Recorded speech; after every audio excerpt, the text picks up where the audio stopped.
Buenos días a todos.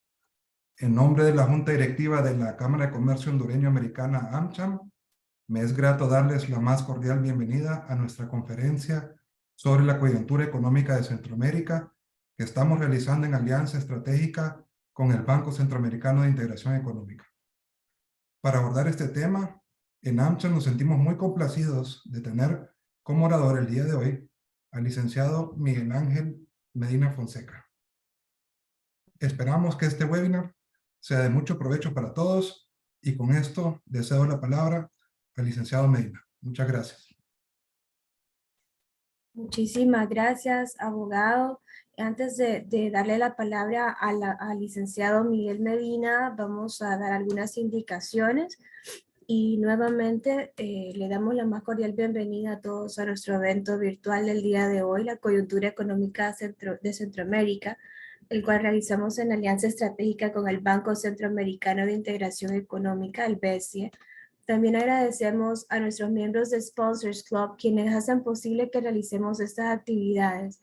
Nuestros miembros Platino, Chevron, Crowley, Deloitte, Dinant, Dole, Ficosa, Securities, Seguros Atlántida, a nuestros miembros Oro, Cargill, KPMG, Lewis Dreyfus Company, Roche y Uno. También le damos la más cordial agradecimiento a nuestros miembros Plata, Kimberly Clark. Aprovechamos nuevamente para agradecer a todos por su presencia en esta importante conferencia. Esperamos que sea de muchísimo provecho para todos ustedes y que logremos evacuar sus objetivos. Desde ya les comentamos a todos los participantes que pueden realizar sus preguntas en la sección de Q&A habilitada en la parte inferior de la pantalla de Zoom si están desde sus computadoras o en la parte superior si están desde sus móviles. Al finalizar la conferencia, tendremos un espacio de preguntas y respuestas en el cual se estarán despejando sus dudas realizadas durante la conferencia.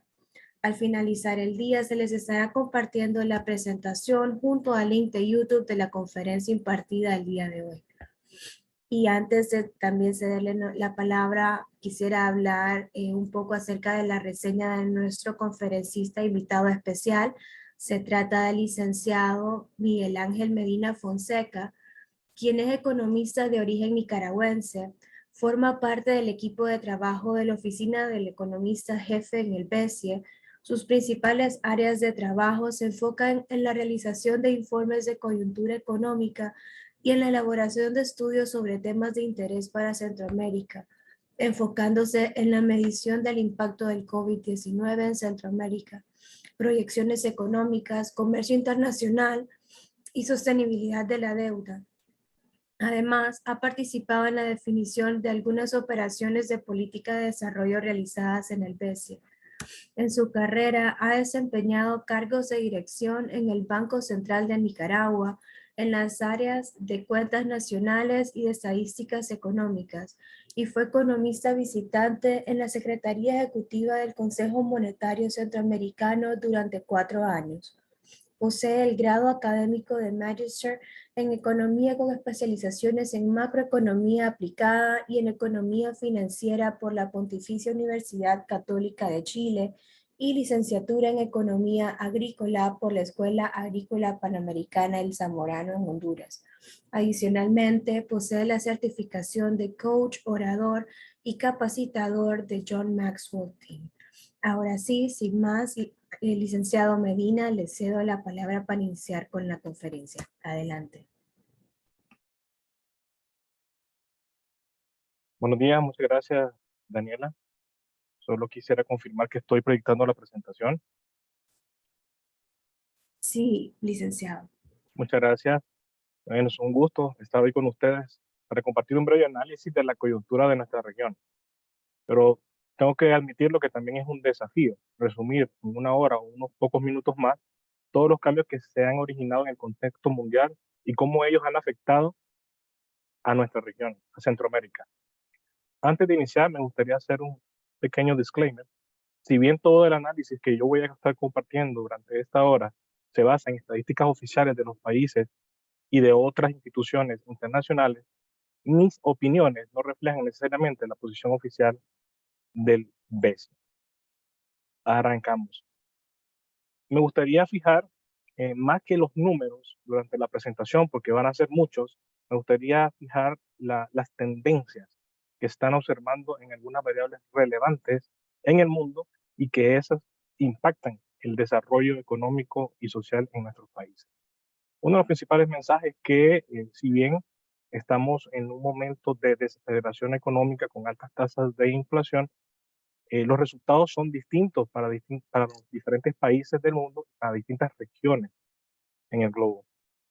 El crecimiento es más lento, las políticas monetarias es más restrictivas, lo cual ha impactado las condiciones financieras en el sistema bancario internacional y en nuestros países. Tenemos una alta volatilidad en los precios internacionales, con una tendencia reciente en los últimos meses a la baja. Las presiones inflacionarias se ven por todas partes, no solamente en Centroamérica, y la economía de nuestra región está convergiendo a los niveles prepandemia en muchas de sus indicadores macroeconómicos. No podemos evaluar la coyuntura de Centroamérica sin tocar algunos temas relevantes de lo que está pasando en el entorno mundial. Y voy a tocar algunas variables de forma muy general. Primero, me gustaría recordar que la crisis relacionada con el COVID-19 resultó en una recesión económica de casi el 3% en 2020. Y en ese año solo 34 países de los que lleva estadística el Fondo Monetario de 194, solo 34 no experimentaron un retroceso económico en 2020. Y la inflación comenzó a acelerarse en el 2021, en el 2022, por shock de ofertas y demandas, que lo voy a comentar más adelante, y se prevé que se desacelere para 2023.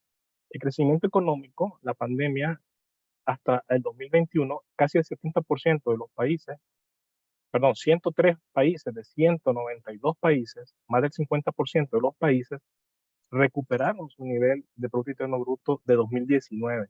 Y estos representaban cerca del 70% del PIB mundial. En el 2022 se incrementó el número de países que habían recuperado su nivel precrisis, casi alcanzando el 90%. Y en 2023, no todos los países del mundo habrán alcanzado o superado el nivel de Producto Interno Bruto del 2019.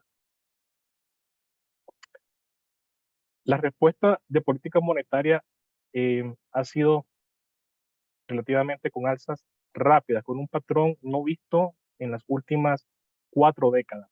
Un patrón de alzas consecutivas. La velocidad en que se ha realizado esta política ha sido la más alta en las últimas 4 décadas. En ese periodo, desde 17 de marzo a la fecha, el Banco Central de Estados Unidos aumentó la tasa de política en 5 puntos porcentuales, la tasa más elevada en casi los últimos 16 años. La Fed, en su última reunión de política del mes pasado, mantuvo su tasa de política sin cambio en un rango de 5 a 5,25. Básicamente lo que estaba dando es un poco de tiempo para ver cómo el alza de los meses o de las reuniones previas estaba impactando la economía. Se dieron un respiro. Eso no significa que necesariamente vayan a estar en ese nivel el resto del año o que vayan a bajar, que es un escenario menos probable.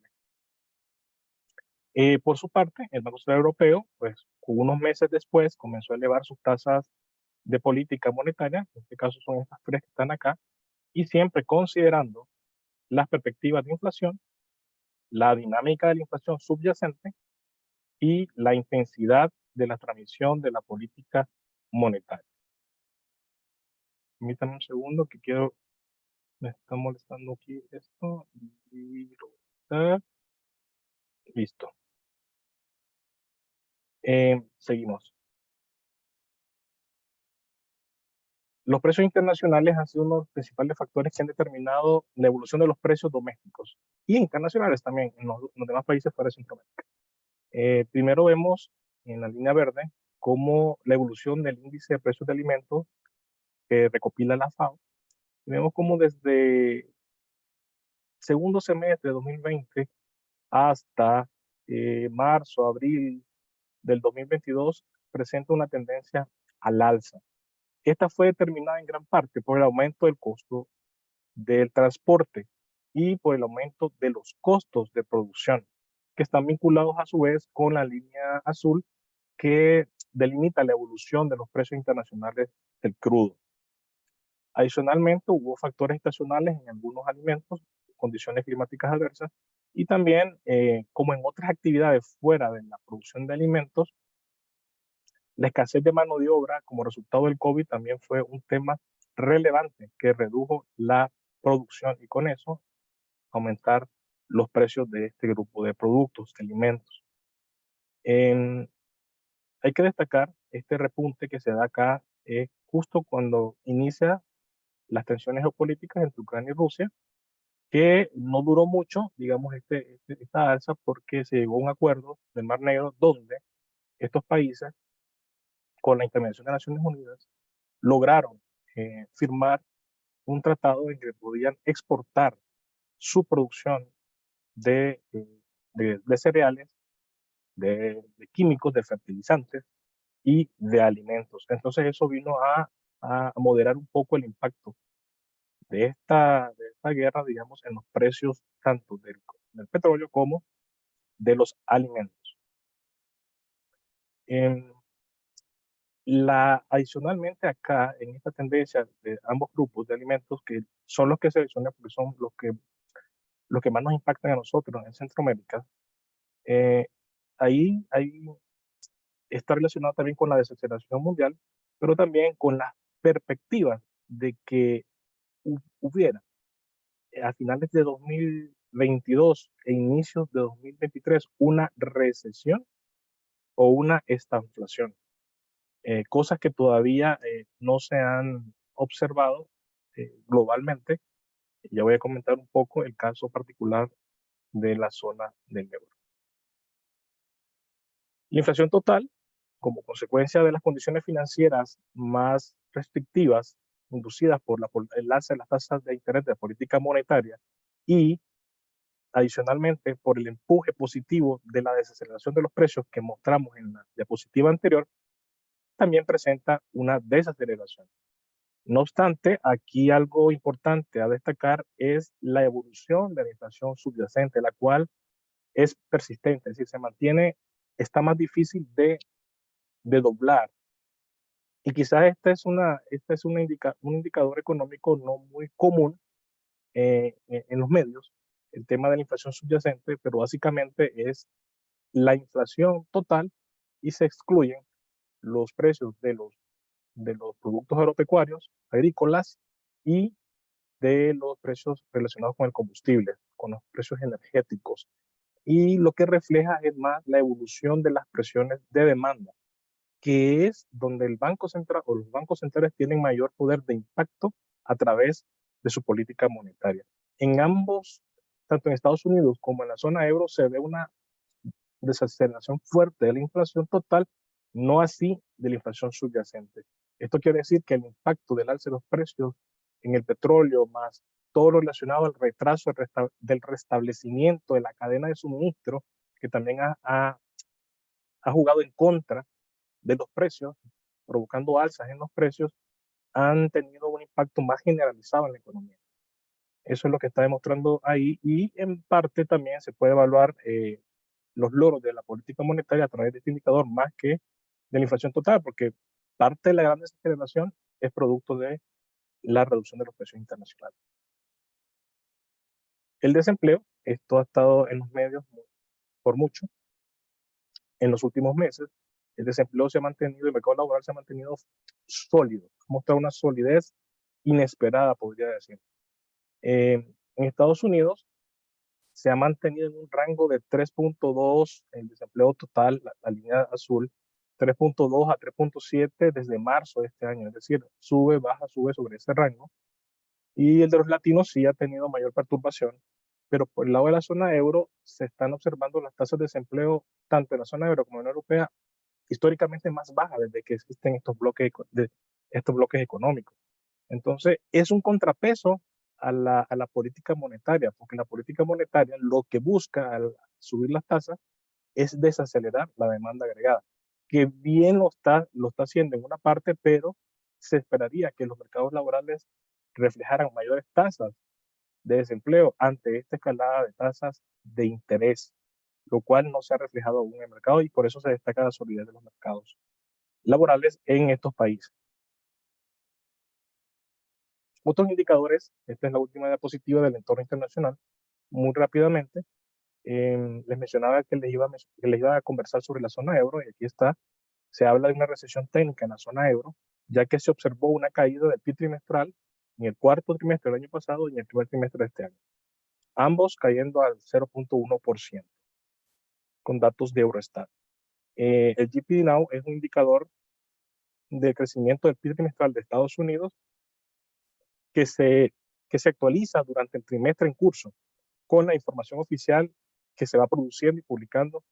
Entonces, es común encontrar que estas estimaciones se actualizan entre 15 a 20 días durante el mes. El promedio de estas estimaciones, el crecimiento para el segundo trimestre en Estados Unidos fue 2.5% en mayo y se desaceleró, se ralentizó, disminuyó la tasa al 2%, es decir, 50 puntos básicos, 50 puntos porcentuales. El sector manufacturero, en otro índice relevante, que es el ISM, que es el índice de compra de los gerentes en Estados Unidos, se contrajo por octavo mes consecutivo, luego de 28 meses creciendo. Aunque el sector servicios es diferente en la historia, acá se expandió por sexto mes. Los precios de la vivienda en la Unión Europea disminuyeron en 2 trimestres, también se habla de recesión técnica en este sector, en la vivienda, y esto está íntimamente vinculado con el alza en las tasas de interés en esta zona. Listo, ahora vamos a ver cómo este contexto internacional se ha manifestado en los indicadores de coyuntura más relevantes en nuestra región. Este análisis lo hicimos acá en la Oficina de Economistas y lo que muestra básicamente es cuál hubiera sido la tendencia en el crecimiento económico de cada uno de los países sin crisis, si no hubiéramos tenido el COVID-19, que es la línea azul. La línea verde es la tendencia esperada hoy, con los shocks que ya hemos tenido, no solo del COVID-19, sino con las tensiones geopolíticas entre Ucrania y Rusia. Eso ha debilitado el prospecto de crecimiento económico hacia 2024 y la diferencia entre esas dos líneas es la evidencia de la pérdida, digamos, de mediano plazo en la producción de cada uno de los países. Se ve que Guatemala, El Salvador, Nicaragua, Costa Rica, el impacto ha sido mucho menor, han casi que logrado volver a la tendencia y al nivel que se preveía previo a la crisis de COVID-19. Un impacto un poco más medio se encuentra en Honduras, se encuentra en República Dominicana y un impacto severo en Panamá. Según nuestras estimaciones, se ha perdido en este quinquenio alrededor de 3% de Producto Interno Bruto a precios constantes. La actividad económica crece a una tasa estable, que es aquí les estoy mostrando en este gráfico la variación interanual del índice mensual de la actividad económica y se ve que es prácticamente una línea recta. Se ha mantenido estable y está muy cercano a las tasas que uno observaba previo a la crisis económica. Por su parte, el empleo, este es el empleo formal, para los países que se disponen de información, los que cotizan a la seguridad social, en todos los países, al último dato disponible, el empleo es mayor que el mes anterior y es mayor, perdón, con respecto al mismo mes del año anterior interanual y es mayor con respecto a lo reportado a febrero de 2020, que es el mes en que nosotros hemos identificado como el inicio de la pandemia en Centroamérica. Ya sabemos que a finales de diciembre se conoció el rebrote en China, pero llegó, digamos, a la región a inicios de marzo, finales de febrero. Por eso la comparación con febrero de 2020. El turismo aún se encuentra rezagado en la mayoría de los países. Este es un sector que hemos venido analizando constantemente porque ha sido uno de los más afectados. Ustedes saben, todos lo vivimos, la dificultad de viajar durante el tiempo de crisis y se hablaba de que el retroceso del turismo era alrededor de 4 décadas, los niveles de los 80 a nivel internacional. Bueno, Con este análisis realizado al tercer trimestre del año pasado, de 2022, encontrábamos que en cuanto a actividad económica, de la actividad de alojamiento y comidas, que básicamente son hoteles y restaurantes, una de las más vinculadas al turismo en general, tanto internacional como doméstico, había superado sus niveles de 2019, de los primeros 3 trimestres de 2019, en Belice, en Guatemala, en El Salvador y en Honduras. Un poco más rezagado en Nicaragua, pero cerca de recuperar el valor agregado a la producción constante, y Costa Rica. Y un poquito más atrás Panamá, y también cerca la República Dominicana. Eso con respecto a la actividad económica. Con respecto a la llegada de turistas, se observan 3 países que ya superaron el nivel que se había eh, reportado para 2019. Pues, hablando de turistas, aquellos que pernoctan, Honduras, 16.6% superior, en Salvador, 7% superior a los niveles de 2019, y la República Dominicana con 11.2% en cuanto a los visitantes. El resto de países todavía están a la saga, digamos, de alcanzar estos niveles en los próximos años. La Organización Internacional de Turismo ha comunicado que no esperan que en 2024 se hayan alcanzado los niveles de turismo del 2019 aún a nivel internacional. La inflación en Centroamérica ha estado impulsada por factores exógenos. Acá tenemos la inflación al final de cada uno de los años, 2.9, 5.2, 7.8, vemos cómo ha venido incrementándose, parecido a lo que ha pasado en el contexto internacional, pero acá lo relevante a destacar es lo siguiente: los alimentos y bebidas y el transporte, que este grupo incluye a los combustibles, en el caso del índice de precios al consumidor, de donde se obtiene la inflación, estos dos han representado en 2021 el 60% de la inflación observada a finales de año, y casi el 56% en 2022.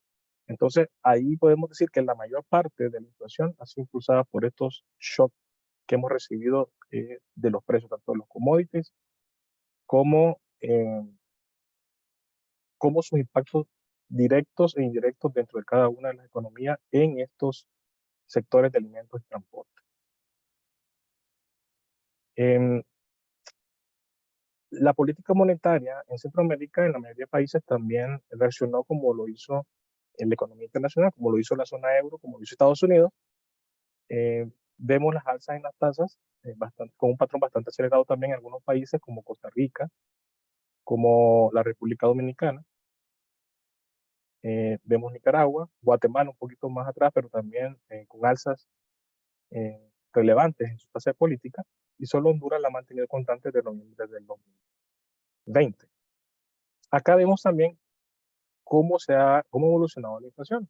Esto es al inicio de la pandemia. En los primeros meses hubo una desaceleración en la inflación en todos los países, luego hubo un alza en el año 2021 hasta, digamos, mediados del 2022, y a partir de ahí ha habido una desaceleración, lo cual también está en línea con lo que habíamos visto anteriormente. Caída en los precios internacionales de alimentos, caída en los precios internacionales del petróleo, y también la política monetaria más restrictiva en algunas de nuestras economías.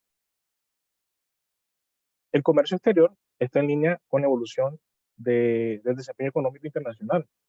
Las exportaciones acumuladas por muchos meses en el pasado reciente, en los 2 años previos, habían estado creciendo a una tasa menor que las importaciones, y eso nos estaba generando déficit comercial a partir del 2021 y 2022. No obstante, en los últimos meses, según la información disponible, esta situación se ha revertido. ¿Qué significa?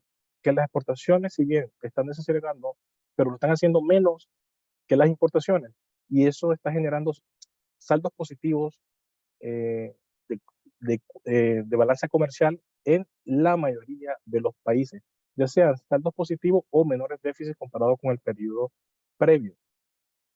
Las remesas, otra variable súper relevante para la mayoría de países de Centroamérica. Las remesas han venido creciendo, fueron uno de los flujos resilientes durante la pandemia. ¿Qué significa? Que si bien cayeron en los primeros meses de la pandemia, mayo, junio, en algunos países del 2020, en los siguientes meses empezaron a crecer. Empezaron a crecer sobre un nivel más bajo, pero al final del año se ubicaron en niveles superiores al cierre del año 2019. A eso me refiero con flujos resilientes. La magnitud ha empezado a desacelerarse en la mayoría de países, excepto en Nicaragua. Esto afecta directamente la cuenta corriente. En la cuenta corriente, como podemos observar,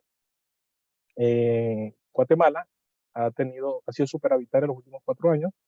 No obstante, en el último dato 2022, el superávit es menor.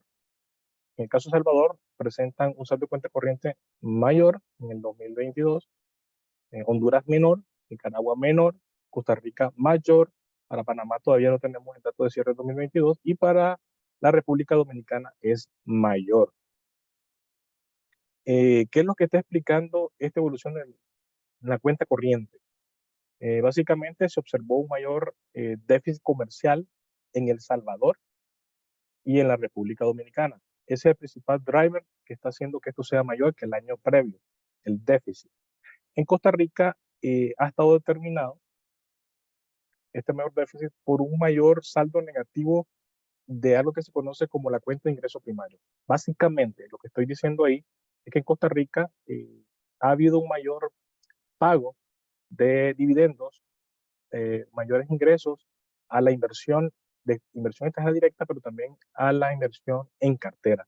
Y eso, que está en manos de los extranjeros, es lo que ha causado una salida de divisas y con eso un déficit en cuenta corriente mayor. En Honduras y Nicaragua, los menores déficits están siendo apalancados, digamos, por las remesas, estamos hablando de 2022, y en Guatemala, que mantuvo un superávit que fue menor, básicamente por un mayor déficit comercial. El gobierno central consolida sus cuentas fiscales. El gobierno fiscal, sabemos el esfuerzo que hizo en 2020 todos nuestros países para contrarrestar los efectos de COVID-19. Los ingresos se desplomaron, el gasto en la mayoría de países subió y eso generó déficit y altas tasas de endeudamiento. En el 2020, como región, el cociente de deuda a Producto Interno Bruto aumentó un poco más de 12 puntos porcentuales, el cociente. Y esto se ha venido revirtiendo poco a poco en los siguientes años. Acá podemos observar la primera columna es el saldo de deuda del gobierno central a PIB a diciembre de 2020 para cada uno de los países y en la segunda es al último dato disponible. Acá tenemos que Guatemala pasó de 31 a 25, todos los países han bajado con respecto al saldo del 2020 y también con respecto al saldo del mismo mes del año anterior. Es decir, se ve una franca recuperación en cuanto a este indicador. Esto lo que está detrás es que la deuda, si bien en todos los países ha aumentado, pero lo ha hecho a una tasa mucho menor que lo está haciendo el Producto Interno Bruto. Por eso es que observamos estas disminuciones. Ya para ir terminando, me gustaría compartir algunos datos relevantes sobre lo que esperamos, tanto para el mundo como para la región. Perspectivas económicas. El Banco Central Europeo redujo este mes de junio pasado las previsiones de crecimiento para la zona euro. Esperan crecer 0.9 este año, 1.5% en 2024. La Fed aumentó su previsión de crecimiento. Aquí podemos ver un poco la heterogeneidad que hablaba al inicio de cómo está impactando el contexto mundial en las regiones y en algunas economías de forma distinta. La Fed aumentó su predicción para 2023 de 0.4%, que había estimado en marzo, a 1% en junio. Y la redujo levemente para 2024 y 2025 en 0.1%. La Fed mantuvo sus estimaciones de una tendencia de inflación decreciente hacia 2025, esperan llegar a 2.1%, y redujo los pronósticos de desempleo, que antes eran 4.5 a 4.1. Aquí está reflejando un poco el análisis o la información que están recibiendo de los datos del mercado laboral sólido. Asimismo, el Banco Central de Estados Unidos prevé que las tasas de política monetaria podrían aumentar aún más en 2023 y disminuir en alrededor de 100 puntos básicos en los siguientes 2 años. Esta posición del Banco Central Estados Unidos es particularmente relevante para la audiencia que hoy nos acompaña, y más adelante voy a reflexionar sobre eso.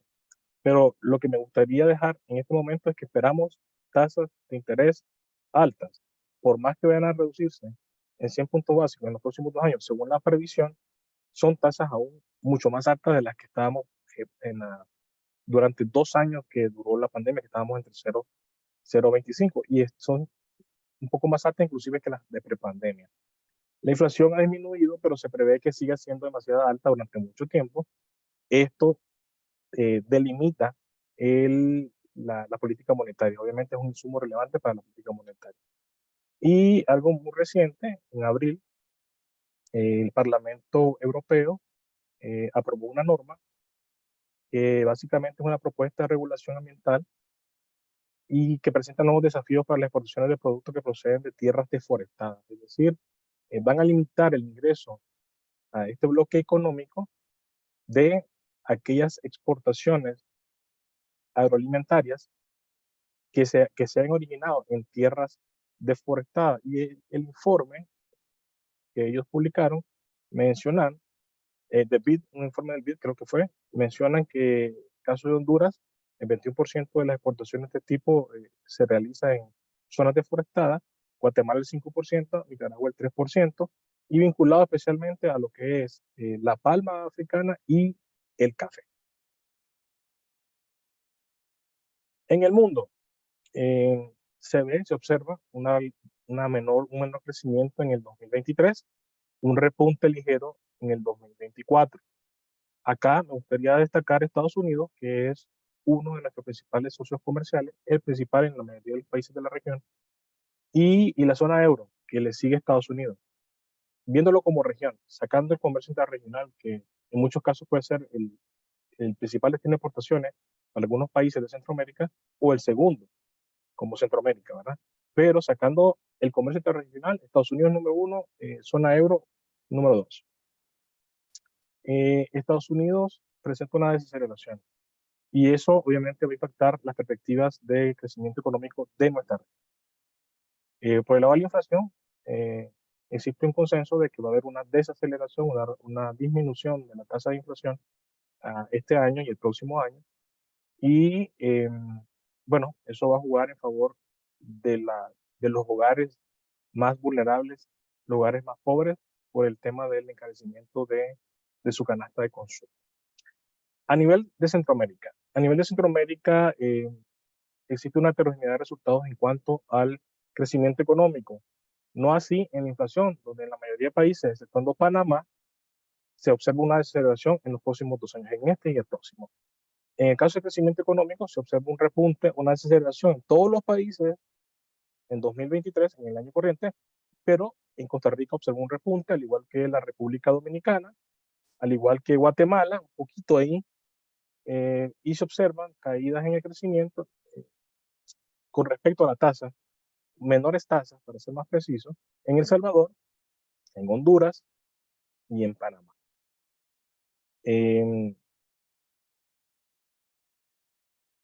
Sigamos. Compartirles algo de los principales riesgos que se comentan a nivel mundial y que de alguna u otra forma también afectan a nuestra región.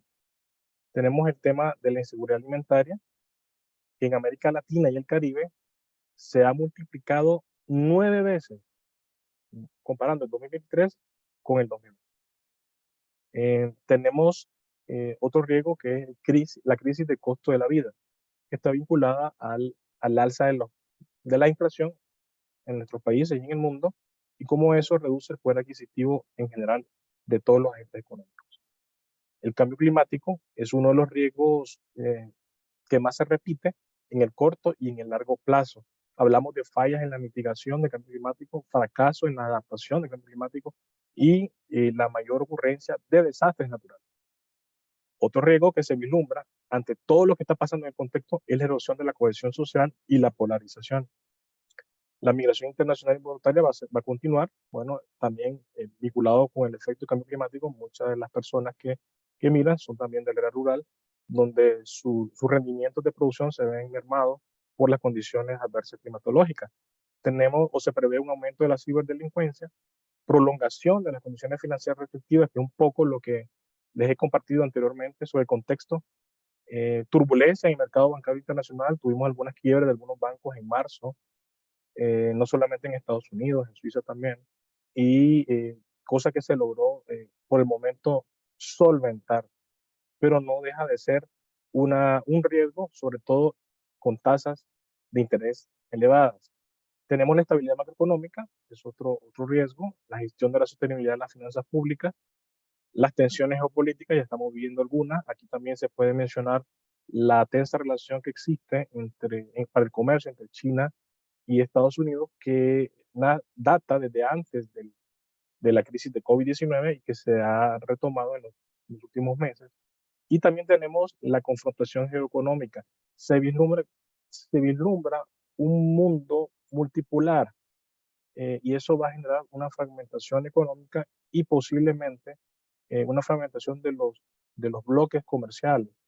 Es decir, una globalization, se acuñó un término, eh, y eso va a generar obviamente costos, eh, alza en los precios que se transan, porque no necesariamente se van a estar produciendo en los países donde tengan mayor ventaja competitiva. Eh, para terminar, me gustaría dejar un mensaje con todo lo que he compartido.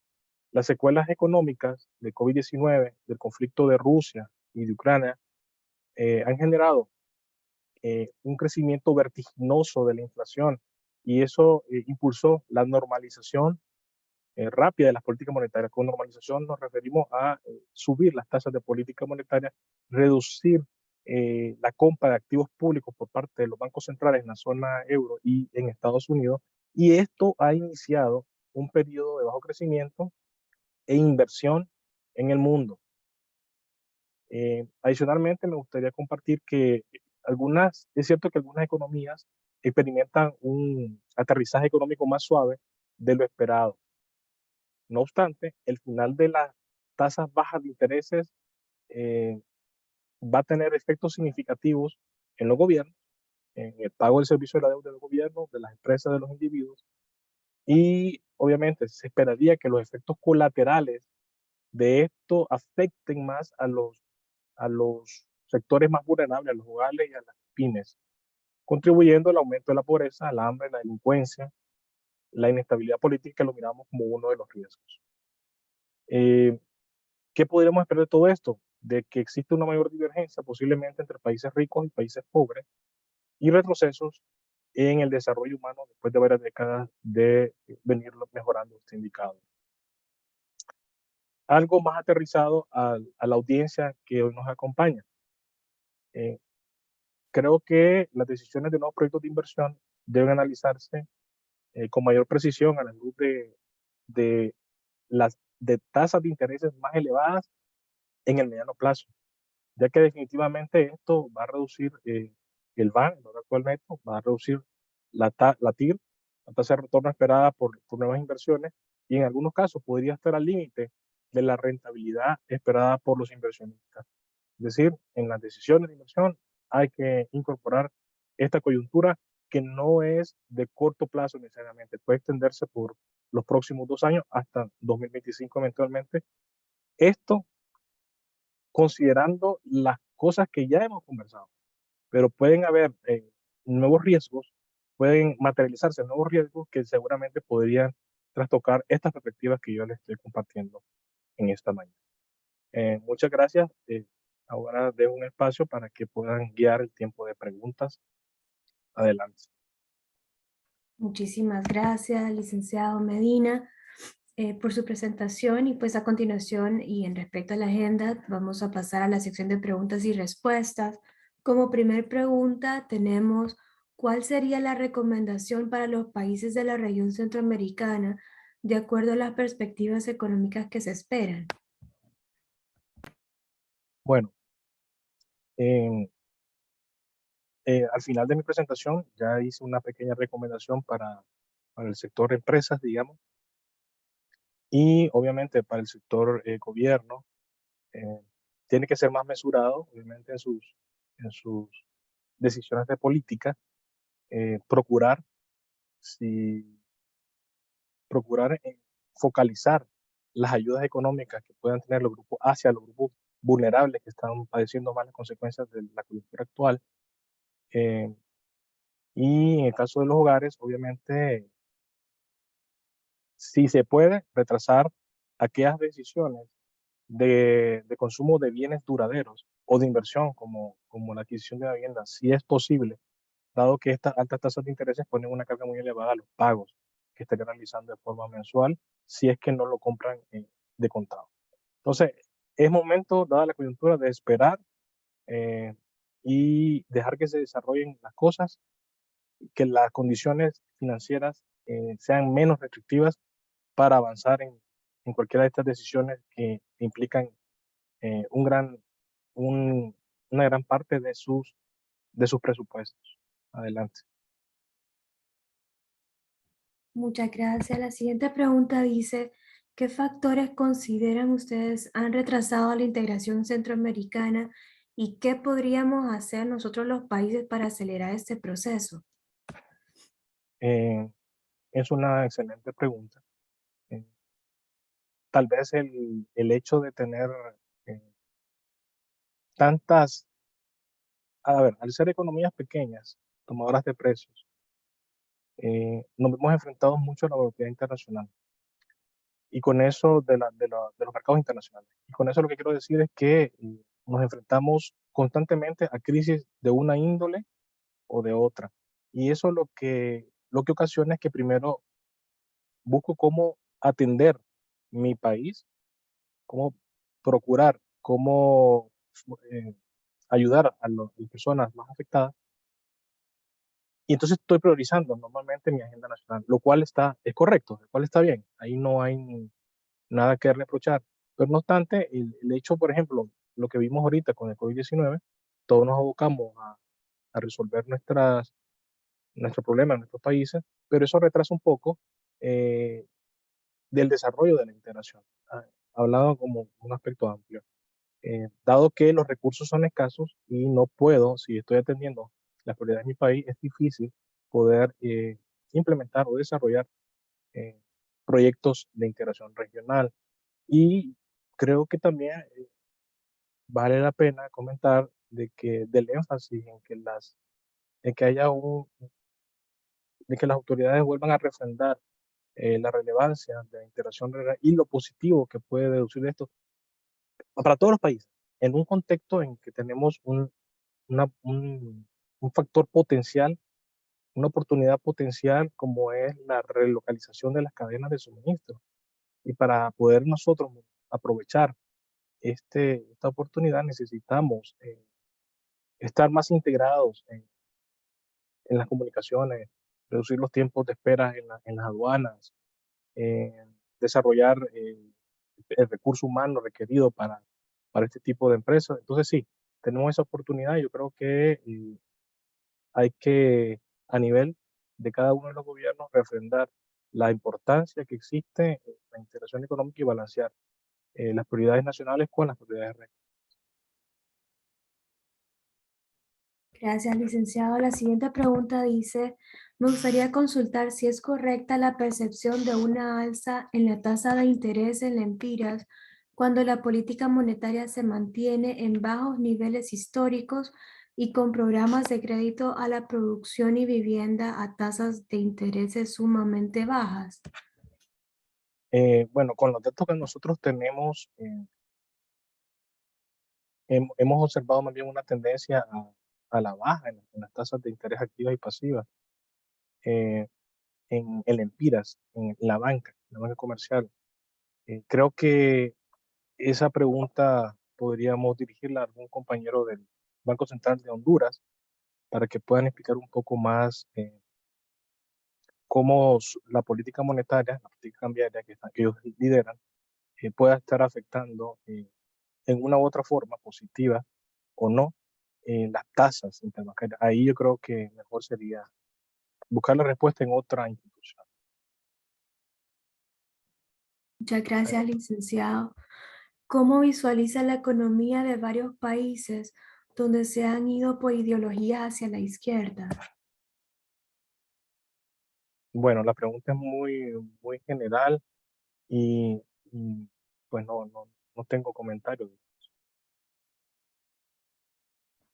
En Honduras, se ve una mayor recuperación en la llegada de turistas de un 116% respecto al 2019. ¿Qué factores han favorecido?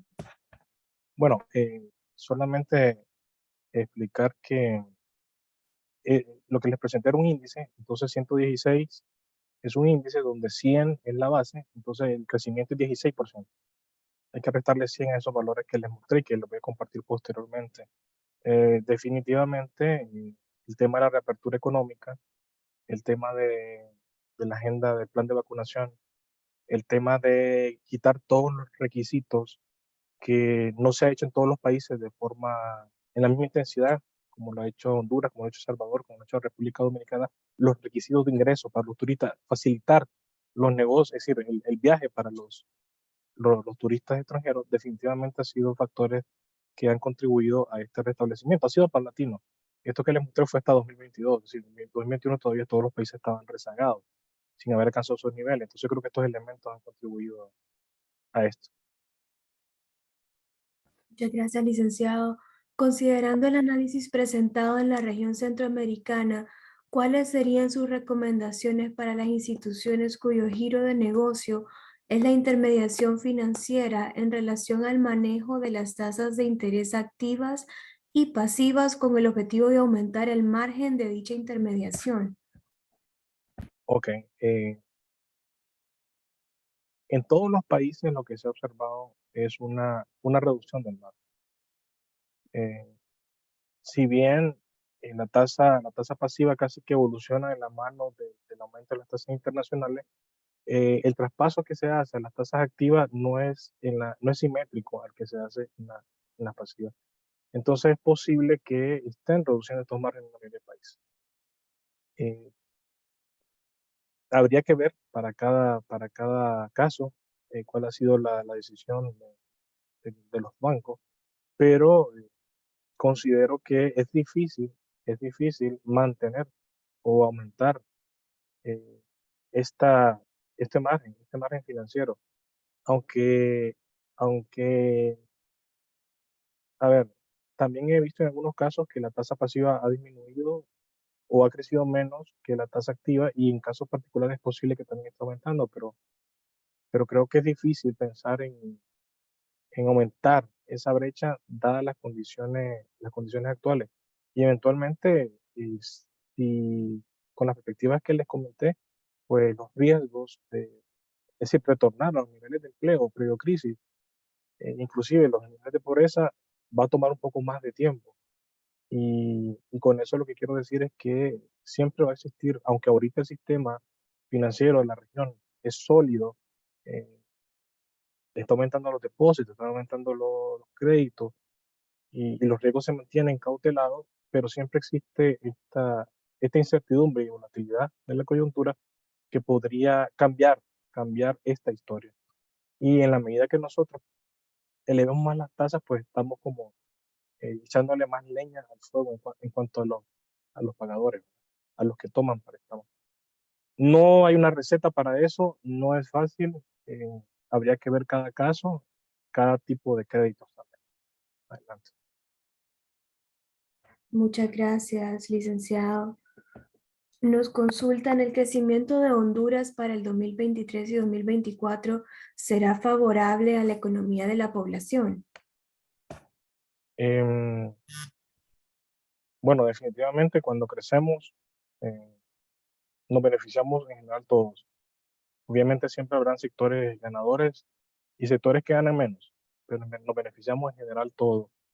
Lo que también es claro es que para alcanzar otros estadios de desarrollo para todos nuestros países, o para la mayoría de nuestros países, necesitaríamos crecer a tasas más elevadas, tasas de 7%, tasas arriba de 5%, como lo están haciendo, como lo han estado haciendo antes de la pandemia Panamá y República Dominicana, para ir avanzando en el estadio de desarrollo y poder sentir esos beneficios que permean hacia hacia toda la población.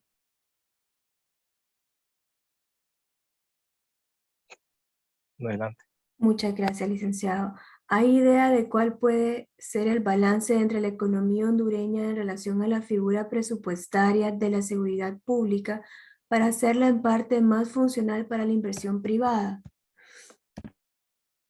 Voy a tratar de entender esa pregunta, si la vuelve a hacer, porque tiene varios elementos, por favor.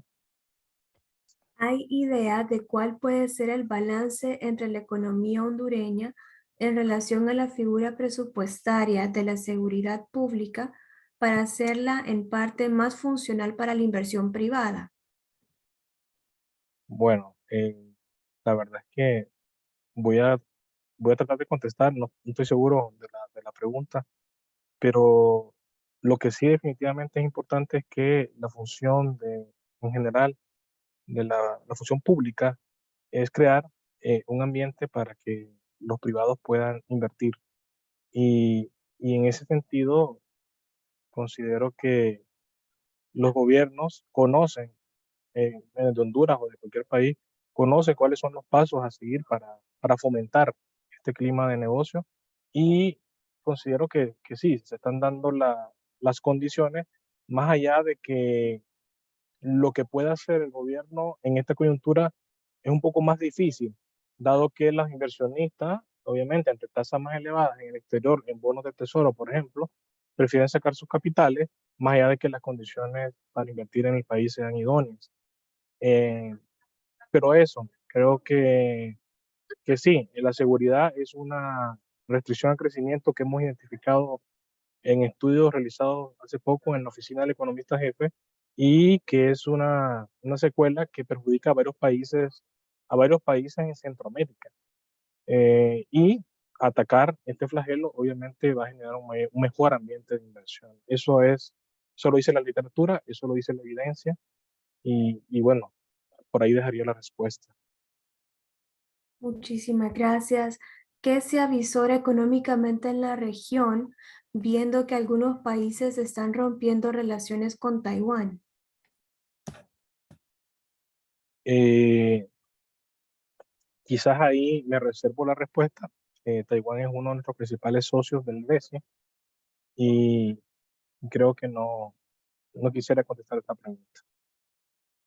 Muchas gracias, licenciado. La constitución de nuevos bloques económicos como el BRICS, ¿cómo afectaría a la región centroamericana y latinoamericana? Sí, mencioné brevemente algo de esto, que en la medida que hay un mundo multipolar, en la medida que haya fragmentación económica, eso va a generar costos adicionales en el comercio, dado que estaríamos generando comercio entre subbloques, no un tema globalizado, y no necesariamente optimizando las tecnologías de aquellas economías donde se producen de forma más eficiente y a menor costo. Muchísimas gracias, licenciado. Ya estamos por finalizar las preguntas. Como penúltima pregunta tenemos, ¿cuál sería la recomendación en torno al sistema de cárceles en Centroamérica? ¿Creen que pueda ser beneficioso que la región tenga una sola cárcel por el impacto de inseguridad en la inversión? Eh, bueno, ahí la verdad es que habría que evaluar esa posibilidad de una sola cárcel regional, pero iniciativas como las que está impulsando el gobierno de El Salvador en el tema de seguridad, pues hay que estudiarlas, han salido beneficiosas, han bajado los niveles de delincuencia y homicidios en el país, y creo que es una experiencia que vale la pena estudiar y adaptar quizás en otras economías de la región. Muchas gracias, licenciado. Y como última pregunta tenemos, ¿qué se estima que los fletes marítimos puedan mantener la baja en los próximos años? Ok, en la medida que los precios del combustible y todo el retraso que se generó, que cada vez es menor en los puertos por la interrupción de las cadenas de suministro, es posible que la tendencia en el costo de los fletes sea a la baja, o al menos se mantenga. No vislumbro con la coyuntura actual que haya un repunte en los precios de los fletes como lo hubo en el 2021, final de 2021, 2022.